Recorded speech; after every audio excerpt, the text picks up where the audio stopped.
ओम क्लीं वंदे दयानिधि श्री चरणारविंद। आज आम एक विज्ञान भित्तिक आलोचना करिबा सूक्ष्म शरीर सूक्ष्म शरीर अस्तित्व विषय रे विज्ञान कौन कहूँ से विषय आम आज आलोचना करिबा। अस्तित्व धारण करी जहाँ शून्य रे तिष्ठि रहे ताहार आकार को शरीर कहुए किंबा शून्य रे गठित सीमाबद्ध परिसर को शरीर कहुए। माटी पत्थर उद्भिद प्राणी इत्यादि गोटे गोटे शरीर उदाहरण। शून्य रे जहाँ अस्तित्व बहन करी शून्य रे जहाँ किछि स्थान अधिकार करी तिष्ठि रहे ताहार आकार को शरीर कहुए। यही शरीर दुई भागरे विभक्त, गोटे स्थूल शरीर और अन्यटी सूक्ष्म शरीर। बा जो शरीर को हाथ रे स्पर्श करी हुए, चक्षुरे देखी हुए, जिहा द्वारा तार स्वाद अनुभव करी हुए, कर्ण द्वारा दुईटी शरीरर आघातरू उत्पन्न शब्द को शुणी हुए एवं जहाँठारू उत्पन्न गंध को नाश द्वारा अनुभव करी हुए ताहाको स्थूल शरीर कहुए। मोट उपरे जो शरीर चक्षु जिह्वा नासा कर्ण एवं चर्म द्वारा अनुभव करी हुए ताहाको स्थूल शरीर कहुए। जो शरीर को उपरिस्थ पांच गोटी बही क्षमता द्वारा अनुभव करी हुए नाही ताहाको सूक्ष्म शरीर कहुए। सूक्ष्म शरीर केवल प्राणीर इच्छा कल्पना अनुभव और सिद्धांत यही चारि गोटी अंतर्निहित क्षमता द्वारा उपलब्धि करी हुए। उदाहरण स्वरूप पृथ्वी पृष्ठरे थिबा जे कोनसी पदार्थर प्रतिबिंब पत्थरटीए आलोक परिवेश रे रहिले ता शरीर रे आलोक पड़ी प्रतिफलित होई चतुर्दिग को बिछाड़ी होई पड़े। आलोकर प्रतिफलित रश्मि पत्थरर प्रतिबिंब बहन करी सबु दिग को तरंगायित हुए। यही प्रतिबिंब को प्राणी निजर बही क्षमता द्वारा अनुभव करिपारे नाही, अर्थात चक्षुरे देखिपारे नाही, कर्णरे तार आघात शुणिपारे नाही, नासा द्वारा तार गंध अनुभव करिपारे नाही, जिहा द्वारा तार स्वाद अनुभव करिपारे नाही किंबा हस्तरे ताको स्पर्श करिपारे नाही। मात्र इच्छा कल्पना अनुभव और सिद्धांत यही चारि गोटी अंतर्निहित क्षमता द्वारा तार उपस्थिति जानी पारे। बही क्षमता द्वारा जानिबा लगी ताको दर्पण परी अन्य एक माध्यमर आवश्यकता पड़ी थाए। पत्थर निकटरे यही दर्पण रखिले ता देहरे पत्थरर आकार प्रतिफलित होता है। यही प्रतिफलित रश्मि को चक्षु साहाय्य रे देखी ताकू अनुभव करी हुए। यही प्रतिबिंब को वास्तव प्रतिबिंब कहुए, अर्थात वास्तव प्रतिबिंब स्थूल शरीर उत्पन्न एक सूक्ष्म शरीर जार आकार वास्तव रे गठित होई पारे। तेणु सूक्ष्म शरीर हेउची जे आमे साधारणतः जदि बुझिबा बाहर क्षेत्र रे जे आलोक द्वारा वस्तुर प्रतिफलित रश्मि को सूक्ष्म शरीर कुहा जाए। उद्भिद परी जैव पदार्थर प्रतिबिंब उभय बहिर्मुखी और अंतर्मुखी होइथांती, कारण उद्भिद शरीरर प्रत्येक जैव कोष अहरह कार्यक्षम। सेही कोष गुड़िकर जैव क्रिया समुदाय शरीरर प्रसार लाभ करी जैव क्रिया विशिष्ट एक जैवमय सूक्ष्म शरीर सृष्टि करे। तेणु उद्भिद देहरु दुई गोटी सूक्ष्म शरीर सृष्टि हुए। गोटे स्थूल शरीरर प्रतिबिंब जहाँ बाहर सृष्टि हुए और अन्यटी एक सूक्ष्म शरीर ताहा देह मध्यरे सृष्टि हुए। उभय सूक्ष्म शरीर वास्तव और तांकर स्थायित्व उद्भिद शरीर उपरे निर्भर करे। स्थूल शरीर विलोप घटिले यही शरीर द्वयर मध्य विलोप होता है। यहीपरि जेपरि गोटे उदाहरण स्वरूप मु कहिबी जे ଅଗ୍ନି ଜ୍ୱଳନ୍ତ ଅବସ୍ଥାରେ ଥିବାବେଳେ ତାହା ଦେହରେ ଦାହିକା ଶକ୍ତିର ପ୍ରକାଶ ଉତ୍ପନ୍ନ ହେଉଥାଏ।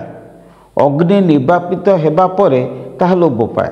ଠିକ୍ ସେହିପରି ଜୈବ ଶରୀରର ଅସ୍ତିତ୍ୱ ଥିବା ପର୍ଯ୍ୟନ୍ତ ତା ଦେହର ପ୍ରତି ସୂକ୍ଷ୍ମ କୋଷ ଦ୍ୱାରା ଗଠିତ ଏହି ସୂକ୍ଷ୍ମ ଶରୀର ଅସ୍ତିତ୍ୱ ଥାଏ। ତାହା ଲୋପ ପାଇବା ପରେ ଏ ସୂକ୍ଷ୍ମ ଶରୀର ମଧ୍ୟ ଲୋପ ପାଇଯାଇଥାଏ।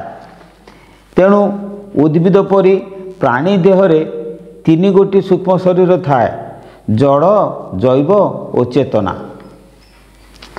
ପ୍ରାଣୀ ଦେହର ବହିଃପ୍ରତିବିମ୍ବ ଜଡ଼ ଶରୀର ଓ ତାର ଅନ୍ତରସ୍ଥ ଜୈବ କ୍ରିୟାରୁ ଉତ୍ପନ୍ନ ଶରୀର ଜୈବ ଶରୀର ଏବଂ ଚେତନା ଶକ୍ତିର ଉତ୍ପନ୍ନ ସୂକ୍ଷ୍ମ ଶରୀରକୁ ଚେତନା ଶରୀର କୁହାଯାଏ।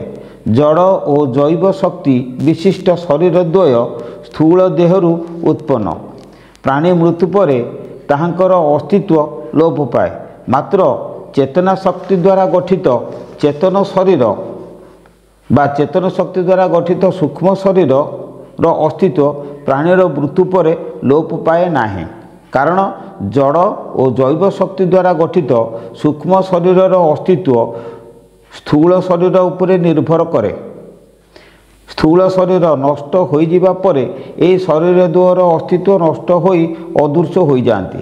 ମାତ୍ର ଚେତନା ଶକ୍ତି ଦ୍ୱାରା ଗଠିତ ସୂକ୍ଷ୍ମ ଶରୀରର ଅସ୍ତିତ୍ୱ ବିଶ୍ୱ ଚୈତନ୍ୟ ଅଟେ, ଯାହାକି ଶରୀର ମଧ୍ୟରେ ଥିବା ପରମ ଶୂନ୍ୟ ଉପରେ ନିର୍ଭର କରେ। ଯାହାକୁ ବିଜ୍ଞାନ ଭାଷାରେ ଚତୁର୍ଥ ପରିସର କହନ୍ତି। ତେଣୁ ଆମ ଶରୀର ମଧ୍ୟରେ ଥିବା ଶୂନ୍ୟର ଚତୁର୍ଥ ପରିସରରୁ ସୂକ୍ଷ୍ମ ଶରୀର ଗଠିତ ହୋଇଥାଏ। ଶରୀର ଯେତେବେଳେ ନଷ୍ଟ ହୋଇଯାଏ, ଏହି ସୂକ୍ଷ୍ମ ଶରୀର ପୁନଶ୍ଚ ସେହି ମହାଶୂନ୍ୟରେ ଚତୁର୍ଥ ପରିସରରେ ଲୁଚିଯାଏ। ବିଶ୍ୱ ଚୈତନ୍ୟ ପ୍ରାଣୀର ଦୁକୁଦୁକିଠାରେ ପ୍ରକାଶ ଲାଭ କରି ସ୍ଥୂଳ ଶରୀରର ଆୟତନ ମଧ୍ୟରେ ଏକ ଚେତନା ଶକ୍ତିର ଆସ୍ତରଣ ସୃଷ୍ଟି କରି ଶରୀରକୁ ଜନ୍ମରୁ ମୃତ୍ୟୁ ପର୍ଯ୍ୟନ୍ତ କାର୍ଯ୍ୟକ୍ଷମ କରି ତାକୁ ଜୀବନ୍ତ ଓ ସଜାଗ କରିଥାଏ। ତାଙ୍କର କଳ୍ପନା ଶକ୍ତି ବା ମନ ଦ୍ୱାରା ଜ୍ଞାନ ଇନ୍ଦ୍ରିୟ ଗୁଡ଼ିକୁ ସଜାଗ ଓ କାର୍ଯ୍ୟକ୍ଷମ କରାଇ ଶରୀରର କର୍ମ ସମ୍ପାଦନ ମୃତ୍ୟୁ ପର୍ଯ୍ୟନ୍ତ କରେ। ସେହି ସମୟରେ ମନ ଓ ଇନ୍ଦ୍ରିୟ ଗୁଡ଼ିକର କର୍ମ ବୀଜ ବା କର୍ମ କ୍ଷମତା ମାନ ସୂର୍ଯ୍ୟ କିରଣରୁ ସୃଷ୍ଟି ଲାଲ ରଙ୍ଗ ସୂର୍ଯ୍ୟଙ୍କର ପ୍ରକୃତ ଧଳା ରଙ୍ଗକୁ ଆଚ୍ଛାଦନ କରିବା ପରି ଏଗୁଡ଼ିକ ଚେତନାର ପ୍ରକୃତ ସ୍ୱରୂପକୁ ଆଚ୍ଛାଦନ କରି ତାଙ୍କଠାରେ ଅନ୍ୟ ଏକ ଶକ୍ତିମୟ ସ୍ୱତନ୍ତ୍ର ଶରୀର ଆକାରର ସୃଷ୍ଟି କରିଥାନ୍ତି। ତାକୁ ସୂକ୍ଷ୍ମ ଶରୀର କୁହାଯାଏ। ପ୍ରାଣୀର ମୃତ୍ୟୁ ପରେ ଜଡ଼ ଓ ଜୈବ ଶରୀରର ଅସ୍ତିତ୍ୱ ଲୋପ ପାଏ, ମାତ୍ର ଚେତନାର ପ୍ରତିବିମ୍ବ ଲୋପ ପାଏ ନାହିଁ। ଆତ୍ମା ଏହି ସୂକ୍ଷ୍ମ ଶରୀର ଧାରଣ କରି ଶରୀରରୁ ବାହାରି ଯାଇ ଶୂନ୍ୟରେ ବିଚରଣ କରେ। ସୂକ୍ଷ୍ମ ଶରୀରର ଉଦାହରଣ ଯେ ମୁଁ ଆପଣଙ୍କୁ ଗୋଟେ ଉଦାହରଣ ଦେଉଛି। ମୋବାଇଲରେ ତୁମର ବନ୍ଧୁଙ୍କୁ ଭିଡ଼ିଓ କଲ୍ କଲ, ତୁମେ ତାର ଫଟୋଚିତ୍ରର ଅବିକଳ ନକଲ ଦେଖ, ତାହା ହିଁ ତାର ସୂକ୍ଷ୍ମ ଶରୀର। ସେହି ଶରୀର ବନ୍ଧୁ ନିକଟରୁ ଇଲେକ୍ଟ୍ରୋମାଗ୍ନେଟିକ୍ ୱେଭ୍ ଦ୍ୱାରା ଶୂନ୍ୟରେ ବିକିରଣ ମାଧ୍ୟମରେ ଆସି ତୁମ ମୋବାଇଲରେ ଦୃଶ୍ୟ ହୁଏ। ତାହା ଯେତେବେଳେ ବନ୍ଧୁ ନିକଟରୁ ତୁମ ନିକଟକୁ ଆସେ, ସେହି ସମୟରେ ତାହା ଏକ ସୂକ୍ଷ୍ମ ଶରୀର ଅଟେ। ସୂକ୍ଷ୍ମ ଶରୀର ଧାରଣ କରି ଆସେ। ସେହି ଶରୀରର ଅସ୍ତିତ୍ୱ ତୁମ ବନ୍ଧୁ ଉପରେ ନିର୍ଭର କରେ। ଦୂରଦର୍ଶନରେ ଅଭିନେତା ଅଭିନୟ କରିବା ସମୟରେ ତାହାର କଣ୍ଠସ୍ୱର ଫଟୋଚିତ୍ର ଭିଡ଼ିଓ କ୍ୟାମେରାରେ ସୁଟିଂ କରି ତାକୁ ସୂକ୍ଷ୍ମ ରୂପରେ ରଖାଯାଏ, ଯାହାଦ୍ୱାରା ଏହି ସୂକ୍ଷ୍ମ ଶରୀର ଓ ସୂକ୍ଷ୍ମ ସ୍ୱର ତାକୁ ଚିପ୍ ମେମୋରି ପରି ସେଠାରେ ରଖାଯାଏ। ଯେତେବେଳେ ତାକୁ ଟିଭି ପରଦାକୁ ଛଡ଼ାଯାଏ, ସେହି ସୂକ୍ଷ୍ମ ଶରୀରର ଚିପ୍ ମେମୋରିରୁ ଇଲେକ୍ଟ୍ରୋମାଗ୍ନେଟିକ୍ ତରଙ୍ଗ ଦ୍ୱାରା ଶୂନ୍ୟରେ ଭାସି ଭାସି ଆସି ପରଦାରେ ପ୍ରତିଫଳିତ ହୁଏ। ଏ କ୍ଷେତ୍ରରେ ଅଭିନେତା ବା ଅଭିନେତ୍ରୀର ସୂକ୍ଷ୍ମ ଶରୀର ତାର ସ୍ଥୂଳ ଶରୀରର ସହ କୌଣସି ସମ୍ପର୍କ ନଥାଏ। ଏହି ଶରୀରର ଅସ୍ତିତ୍ୱ ଭିଡ଼ିଓ କ୍ୟାମେରାରେ ଚିପ୍ ମେମୋରି ଉପରେ ନିର୍ଭର କରେ। ସେହିପରି ପ୍ରାଣୀ ଦେହ ମଧ୍ୟରେ परिव्याप्त चेतना शक्ति ता मध्यरे थिबा स्मृति अणु मध्यरे एक प्राकृतिक चिप मेमोरी मध्यरे शरीरर आयतन को मृत्यु समय लुचाई रखा थाए। देखिबा शुणिबा सुंघिबा स्पर्श अनुभव करवा और चाखिबा और कल्पना करवा यही 6 प्रकार कर्मशक्ति से सूक्ष्म शरीर रे थिबा चेतना शक्ति को आच्छादन करी एक सूक्ष्म शरीरर गठन करिथांती। मृत्यु पर यही चिप मेमोरी सदृश सूक्ष्म शरीर संपर्क छिन्न करी स्थूल शरीर संपर्क छिन्न करी स्वतंत्र भाव में शून्य रे घूरी बुले। चिप मेमोरी रे जेपरी असंख्य तथ्य धारण करिवार क्षमता थाए सूक्ष्म शरीरर सेहीपरि जन्म जन्मांतरर असंख्य तथ्य धारण करिवार क्षमता थाए। सेही क्षमता बल रे ताहा अनेक जन्मर कर्मफल को धारण करिथाए। ताहाको संस्कार मध्य कहा जाए। वर्तमान आमे सूक्ष्म शरीर विषय रे किछि वैज्ञानिक प्रमाण जानिले, विज्ञानता तार मध्य जहाँ अच्छी ताहा मध्य जानिले। तेणु सूक्ष्म शरीर वास्तव और सत्य एक कथा निराट सत्य। वर्तमान आज सूक्ष्म शरीर विषय कहगला।